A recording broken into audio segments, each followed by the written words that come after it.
How's everybody else?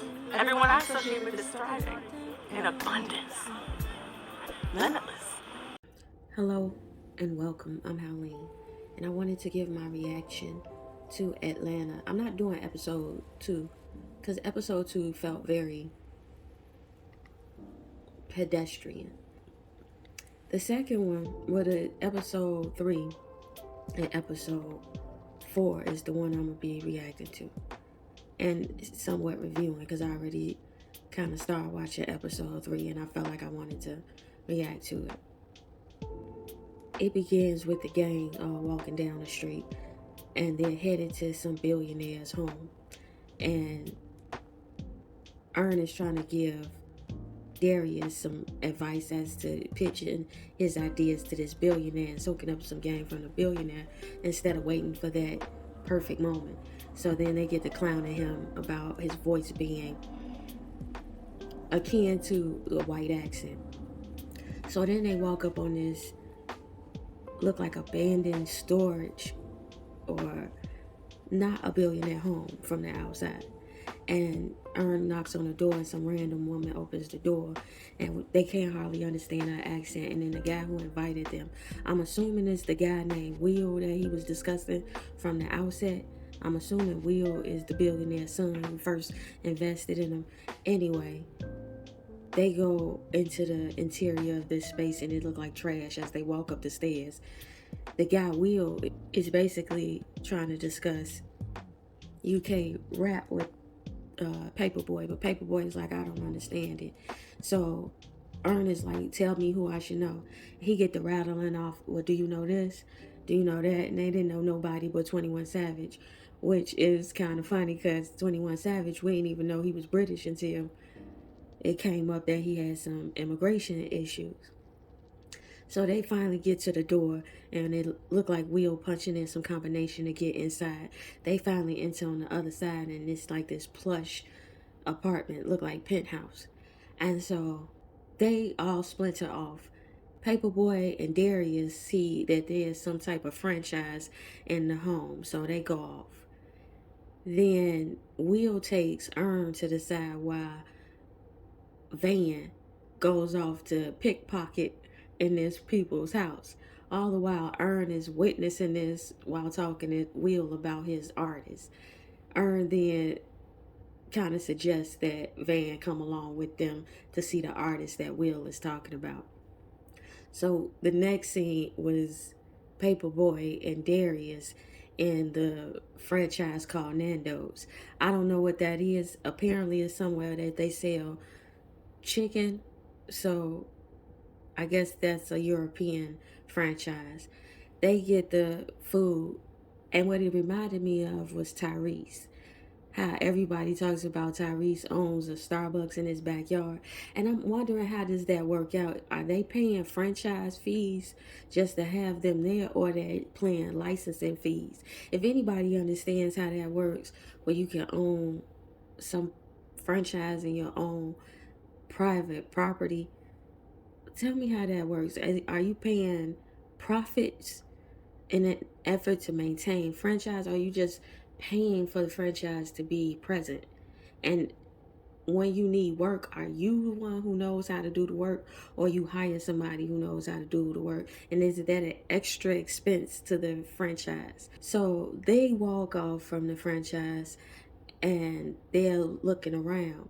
Darius branch off and explore on his own. What ends up happening is Paperboy is looking out, marveling over what he sees before him, and this guy Fernando bumps into him, older white guy, with sound like a South African accent, like an Afrikaan accent. I'm assuming that they're in the UK somehow. But anyway, this South African accented man bumps into Paperboy and basically tell him he bought the franchise because he wanted to have the sauce at his disposal. Paperboy is basically admiring his surroundings. Fernando then tells him, like, do you like trees? And of course, Paperboy liked the trees. He said, well, let me take you to it. He take him outside and show him this tree that he basically built his home around in an effort to possess it. And Paperboy was like, "This is the whitest shit I ever seen." And that is true. People say white people don't have culture. They very much do have culture. And their culture is like rooted in something very possessive. I don't know if it's because I have a hypothesis of the environment, because Homo sapiens sapien isn't origin original to Europe. You know, we travel up there, and the environment had to readapt us to survive up there. In so much that it informed our DNA to cut off the solar paneling. And it's a reason, if the environment can do that to humanity as far as its DNA, it can also do that as far as cultural.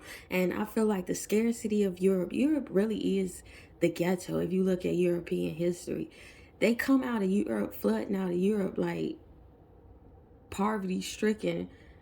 They sold themselves to get up out of Europe. So of course they come from like a very scarce paradigm. So the default perspective is to be competitive, because they competing with archaic humans.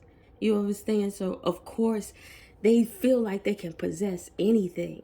And that would include a tree, apparently. So I'm sorry for going along with it on that. But they go outside, and Paperboy is like, "Listen, I'm bored with this." And the dude was like, no, he goes, "Are all these people here your friends?" Because some white girl ran past them, and he was like caught off guard by it. And he was like, in a matter of so many words, yeah, I just have my home open up to influential people in an effort to get some ideas. But why just influential people? Why not the most innovative people? That don't mean that they're influential. And is influential rooted in fame, or is it rooted in something of substance? What is qualified as influence? Is it a teacher to a class type of influence, or is it like a celebrity to the world type influence? Anyway, pardon my rambling.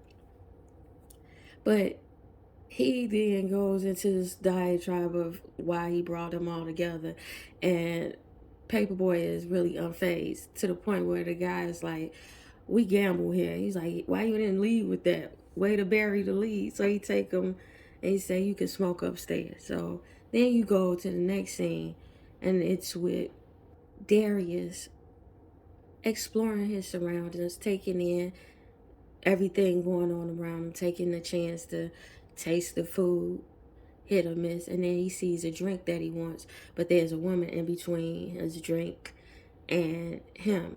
And so he goes to get the drink, and she immediately turns around and perceives that he's hitting on her. The real reason why he came was the drink. She then turns around and says, "Oh, forgive me. I used to live in LA, and black guys used to always hit on me in LA." And he's like, "Well, I can see the exchange of cultures. Y'all like hip hop, we like anime type thing." And so he walked off.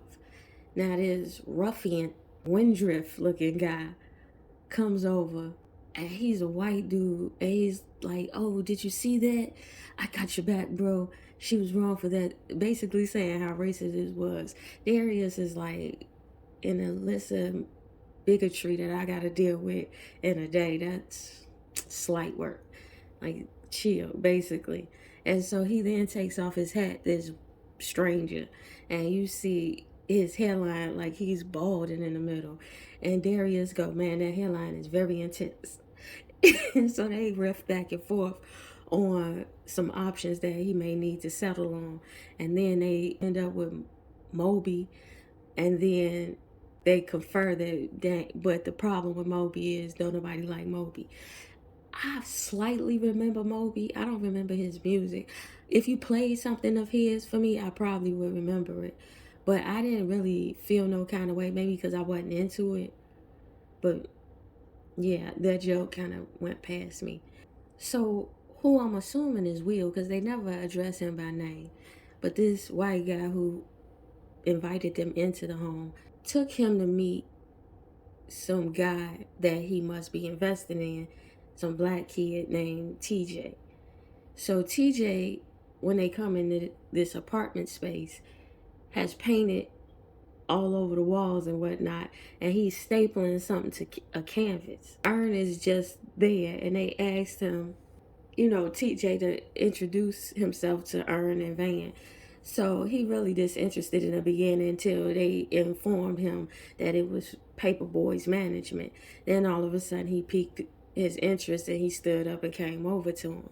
So Ern asked him, so what you do? Like, what you got your hand in? He said, everything, a little bit of this, a little bit of that. Look, sounding like a real hustler, right?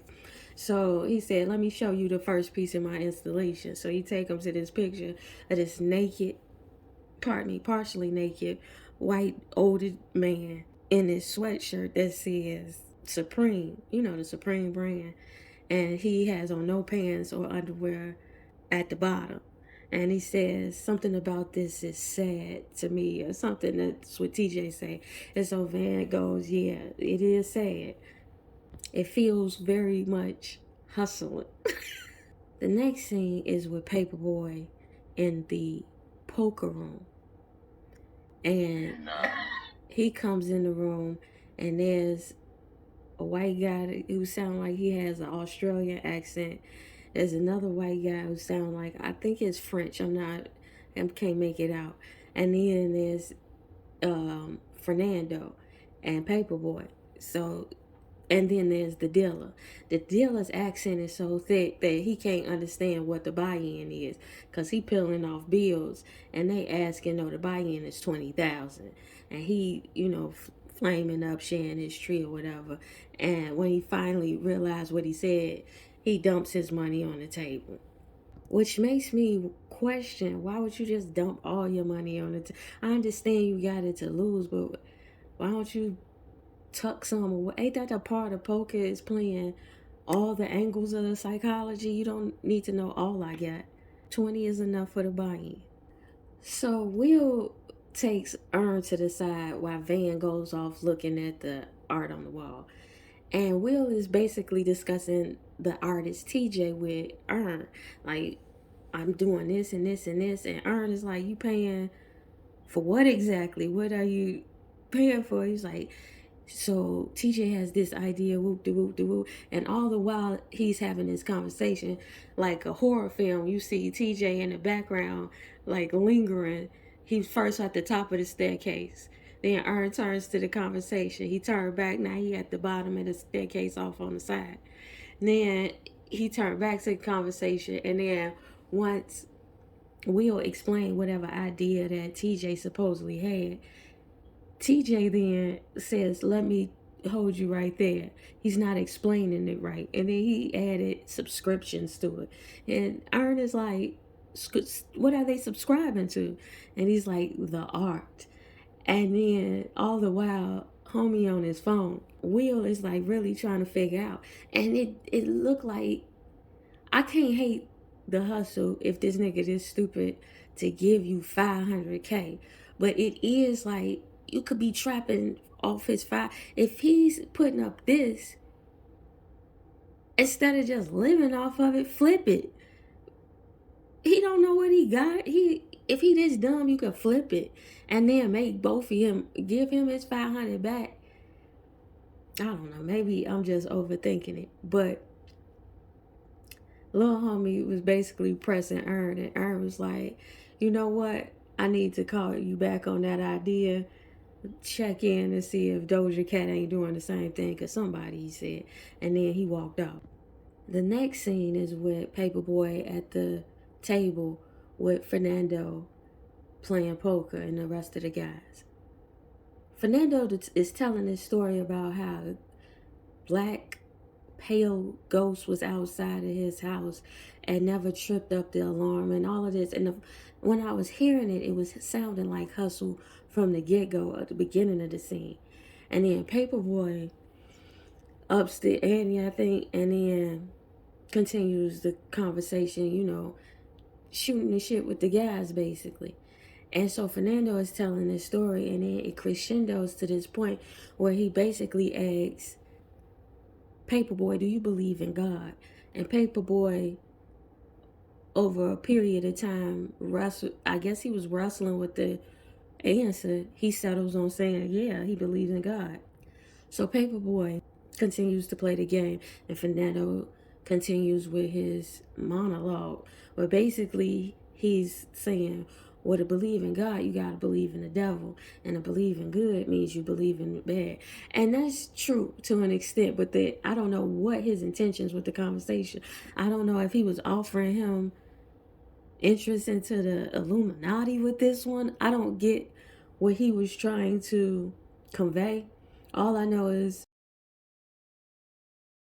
and Fernando just walks off, and Paperboy says, is he going to get my money? And then out of nowhere, everybody just leave the room and just leave Paperboy in the room.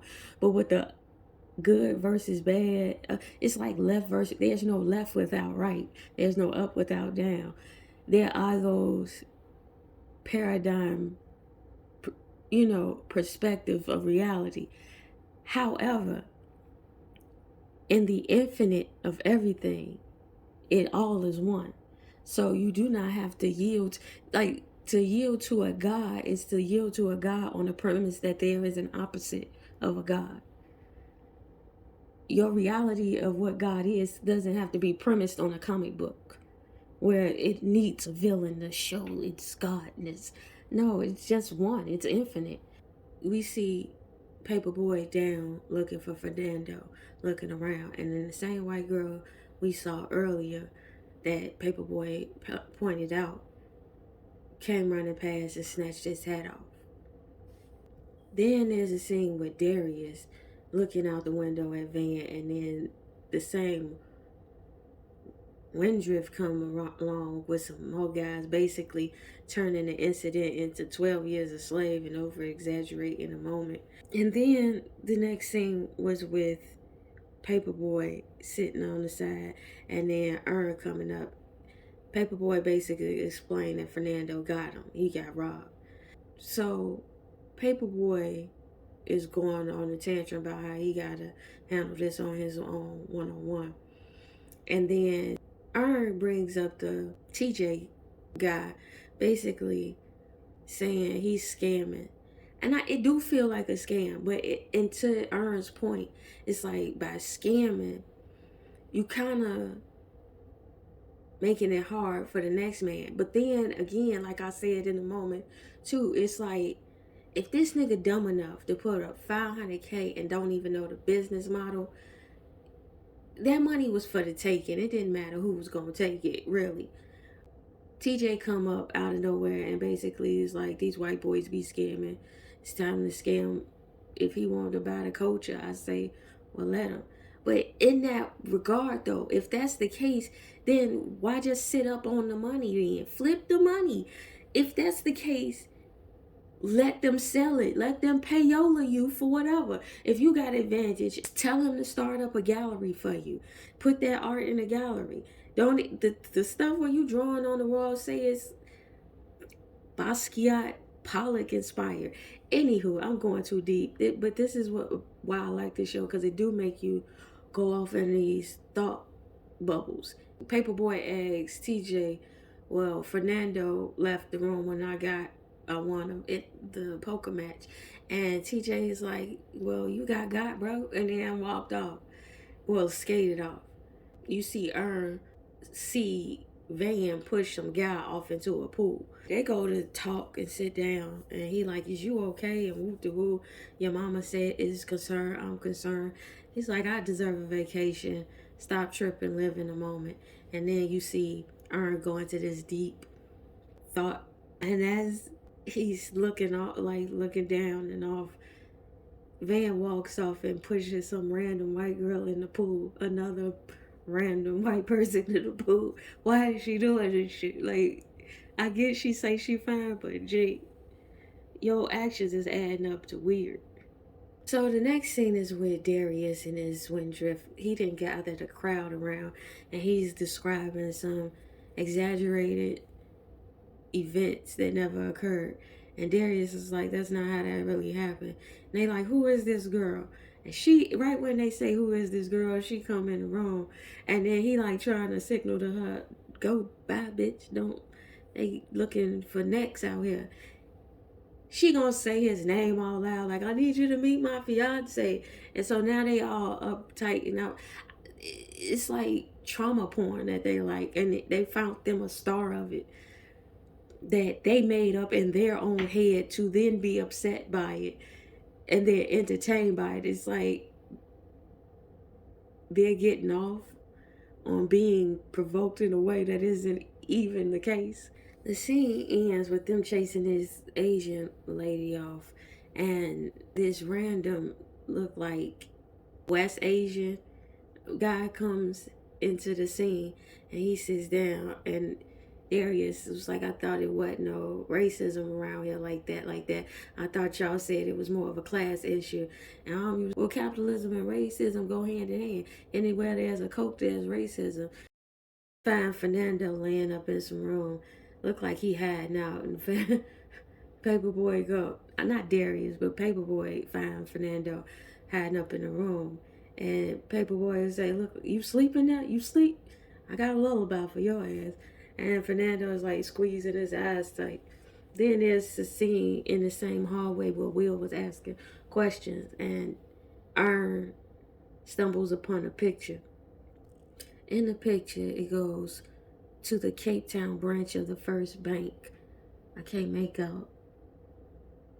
British something, Africa something. And then it say paid. It looked like 3 white men holding this check. And in the background, I'm assuming it's South Africa because it say Cape Town. And I did hear a South African accent from Fernando earlier. So I said it. I call it. I be knowing accents. I be hearing it because it's like a song. And everybody got a song. So it's a black man in the background. Looks like he's in a subservient position in the picture. And then as he sees this picture, why would they hang this shit up? But as he sees this picture, Ern sees this picture, Will approaches him. So Will approaches like, did you hear anything back from Doja's people? So Ern flipped that thing and reversed it. He was like, since you gonna hustle, I see the hustle now. So he go, yeah, I think your guy's talented. We should go forward with it, but I think he needs a artist with that a manager with all that young talent. You need a manager. And he was like, well, how much would you think that means? And Ern goes, in the U.S. is about 30%, but I give it to you for like 25% because, we friends. So TJ was like, we're going to need a lot more money then. With the shits. So Paperboy is still on his Atlanta shit no matter where he go. It is what it is. So Darius finds Ernest like as they're celebrating, like, I think it's time we go. And Socks is trailing behind him. And so that's the dude who's exaggerating the racism. It's enough racism. Let the racism be what it is. Don't put 20 on team. Darius like, I think we gotta go because it's getting a little intense. So Paperboy is up at the tree, sawing down the tree. And they like is and everybody's kind of going crazy. But I honor that, man. This tree is mine now. I'm repossessing trees now. I see what you did to get a house to be built around it, so you value this. So come to find out, the Asian woman who said that she get hit on by a lot of black dudes, that ended up being Will's wife. He's like, no, racialism, no, I can't. The wedding's off and all of that. Ern trying to hurry up to get a taxi to pick up Paperboy and all of them and rush them out this party because Paperboy is going crazy. And Paperboy, as they're leaving, he's like, I ain't leaving at the end. So he just picking up food. Listen, I'd have picked up Fosses and I don't know, books and shit. One of them books probably like $1,000. Give me all these books. Like, oh, fuck that food. That food will perish. Give me something else. But you will be giving me something. Give me a branch of this tree along with it. But they rush on out the house. As they running out, they see some white lady crying in the middle of the street. And Paperboy like, not our problem, not our problem, and rushed them into the car. But where's Van? I took so much Yeah, they laughing. Lo and behold, who's the driver is Socks. Thank you for listening. And to the ethos, tell the future I said so.